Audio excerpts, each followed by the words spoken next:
Feel free to look around. All donations are appreciated. Grendal. Primal. Insatiable. And, as this exhibit will demonstrate, a creature of surprising compassion. After the fall of the Orokin Empire, a surviving Orokin executor, a violet-scented brute named Karish, lorded over Europa's frozen, famine-struck city of Ridda. Save within his walled manse, the moist and loathsome Karish lived a lavish life, while his frail citizens obeyed every edict in the hope of receiving his pre-masticated table scraps. As the city starved beneath him, Karish commanded yet another feast for himself and his gluttonous sycophants. 12 courses for each of his 12 grafted digestive sacs, and one uninvited guest.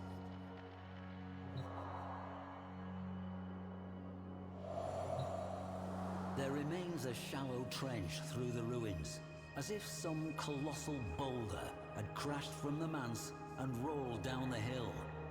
But what if it had rolled up? Imagine, if you will, Karish's Dax on the day, peering out, dumbstruck by what they saw. They readied no blade, sounded no alarm, as the expanding orb of gristle hurled toward them.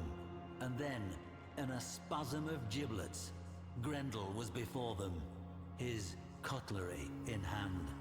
The masseter.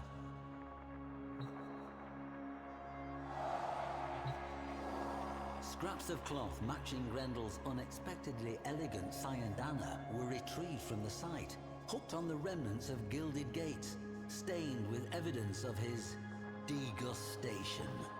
Indeed, most of the Orokin hangers-on who attended the feast became it, and Karish himself fled shrieking into the hills of Ridda as fast as his 12 exosac levitators would carry him.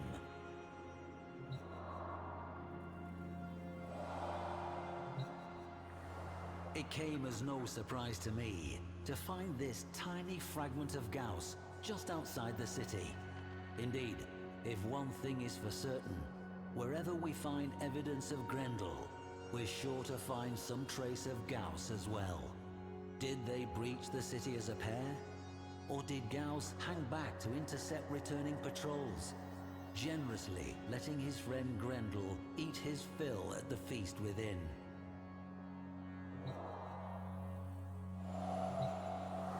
Note the open face, almost more like design. A fitting visage for one of such singular, rapacious predilections. Grendal may hunger, yes, but not with the excesses of gluttony, not when others are in need. Oral history tells of Grendal, newly engorged from his repast, rolling through the miserable slums of Ridda, reinvigorating the sick and the lame, the hungry and the dying, with the power he had stolen, consumed, from their oppressors.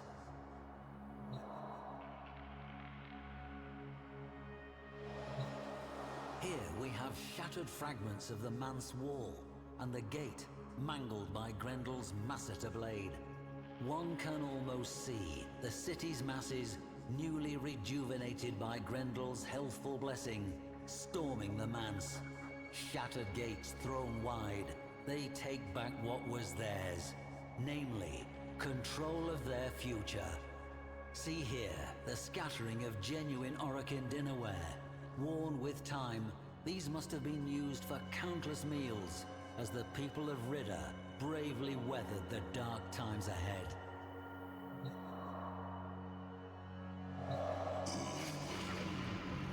Many Warframes have speed and litheness, but power, momentum, impact, these require mass.